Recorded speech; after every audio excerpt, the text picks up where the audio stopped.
O aplicativo de transporte Uber chegou a Maceió e, como nas outras cidades em que o serviço atua, está causando muita polêmica, principalmente com os taxistas que alegam concorrência ilegal. Confira. O aplicativo, que está causando polêmica em todo o Brasil, começou a funcionar também em Maceió. A capital alagoana é a 6ª cidade do Nordeste e a 25ª do Brasil a ter os serviços do Uber.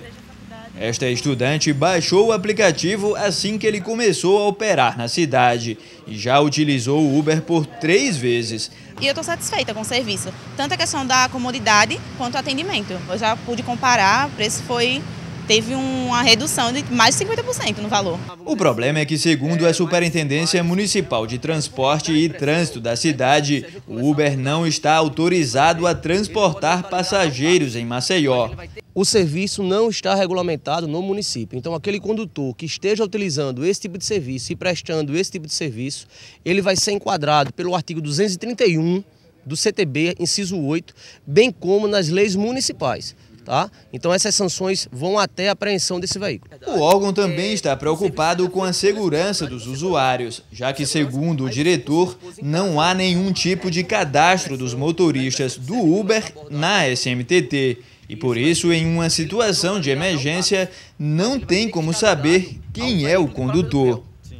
É cadastrado na Uber, sim, mas tem que estar cadastrado no município e não na Uber. Tem que estar cadastrado no município. E tem mais, esse cidadão que está guiando o veículo é o cara que está cadastrado?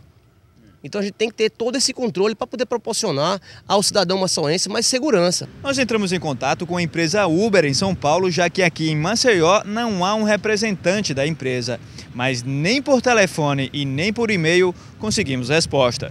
O presidente do Sindicato dos Taxistas de Maceió também diz que o serviço do aplicativo Uber é irregular, já que, segundo lei municipal, para transportar passageiros em veículo particular, é preciso passar por um processo de concessão pública e andar com placa vermelha.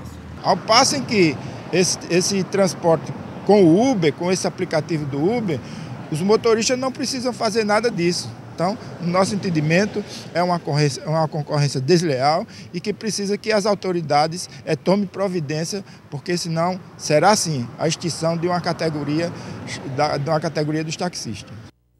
Voltamos com o programa Pauta Especial e agora vamos falar sobre a grande dor de cabeça dos estudantes que vão fazer o Enem, a prova de redação. Eu converso agora com a professora Terezinha Alcântara, que vai trazer algumas dicas para você na hora de fazer a prova de redação. Professora, muito obrigada pela presença aqui no Pauta Especial de hoje. Quais são os segredos, né, entre aspas, de uma boa redação para a prova do Enem, professora? Bom dia. O grande segredo da redação é que o aluno ele esteja centrado nas 5 competências que são exigidas na prova.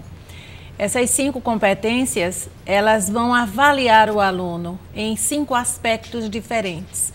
Que a primeira competência é a questão gramatical, então a estrutura gramatical, a regência, a pontuação, a crase, a ortografia. A segunda competência é a capacidade interdisciplinar, a capacidade de conhecimento de mundo do aluno, como também para que ele não fuja ao gênero textual, que é o texto dissertativo argumentativo.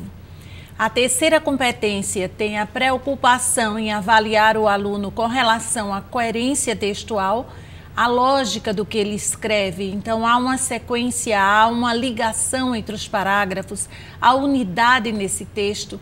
E a quarta competência é a questão da coesão. Todo texto ele tem elementos de ligações e essas ligações são feitas com as preposições, com as conjunções, com os pronomes, qualquer termo que possa fazer a ligação das palavras, dos parágrafos, das frases. E a quinta competência, que é totalmente diferente dos outros vestibulares, dos outros concursos, é uma interferência, que o aluno tem que apresentar uma solução para a problemática que foi colocada. Então, se ele cumprir, o diferencial do Enem nesse sentido? É o grande diferencial da redação de qualquer outro concurso, porque eles dão uma problemática em cima de um aspecto social, em cima de um aspecto do dia a dia que o aluno vive, então eles pedem no final que ele apresente uma solução. Qual a solução que ele daria para essa problemática, que é exatamente na quinta competência? Agora, professora, o ideal é deixar a redação por último mesmo, escrever no rascunho pelo menos as ideias e deixar para passar limpo por último, depois de fazer as outras provas, é isso? No dia da prova, eles vão fazer matemática e português e a prova de redação.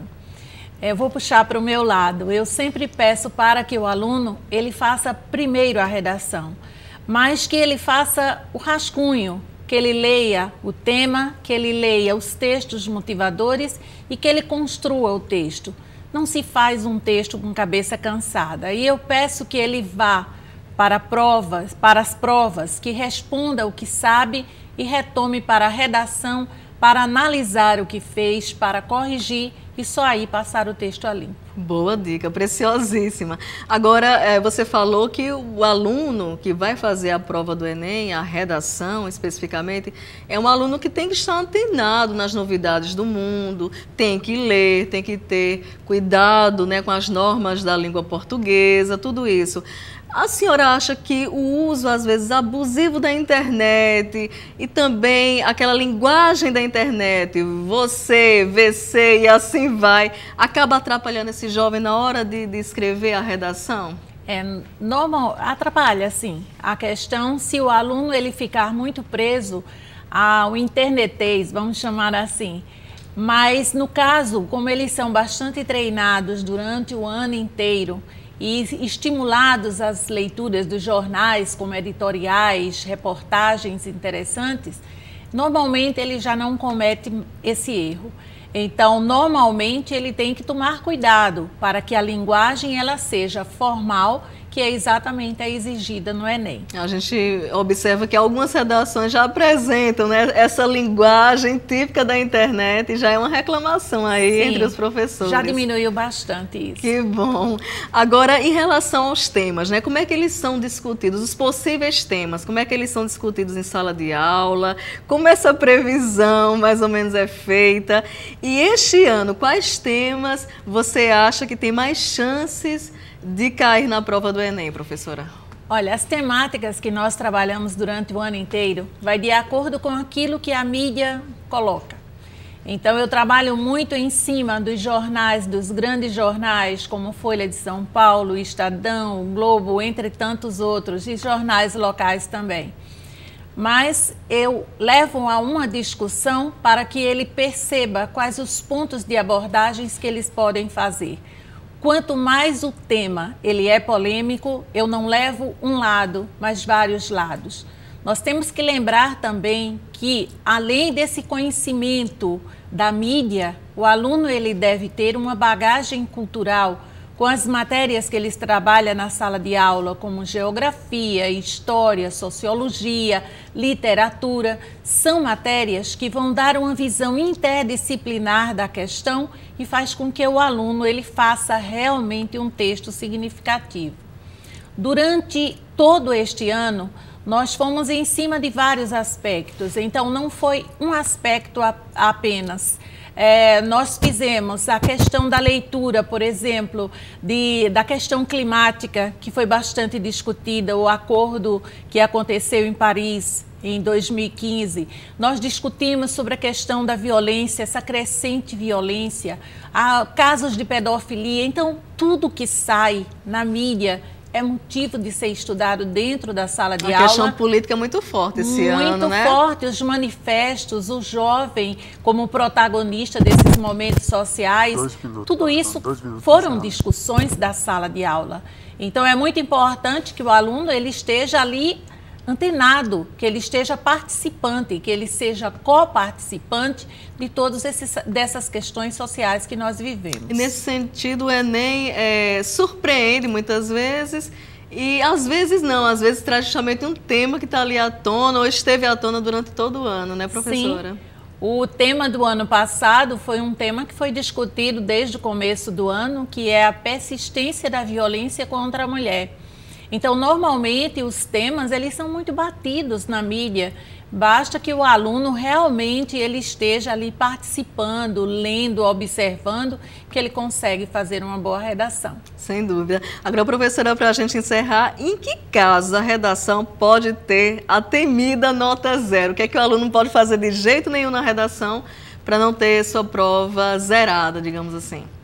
Primeira coisa, tomar bastante cuidado para interpretar o tema e também os textos motivadores para observar o que eles querem de fato que o aluno escreva. A partir daí tem que tomar cuidado para não fugir ao tema ou não tangenciar. Tangenciar é você falar, mas não se aprofundar.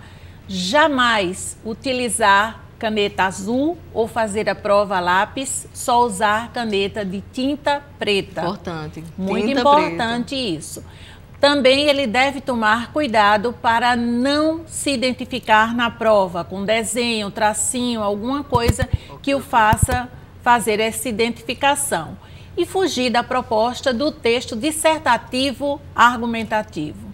Professora Terezinha, muito obrigada pela presença e pelas dicas valiosas aí para os jovens que já estão se preparando para o Enem, que está chegando já. Obrigada, professora. E o Pauta Especial de hoje fica por aqui. Até o nosso próximo encontro. O programa é exibido de segunda a sexta-feira, às 11h30 da manhã, ao vivo, e com reprise às 6h30 da noite. A gente se vê. Até lá.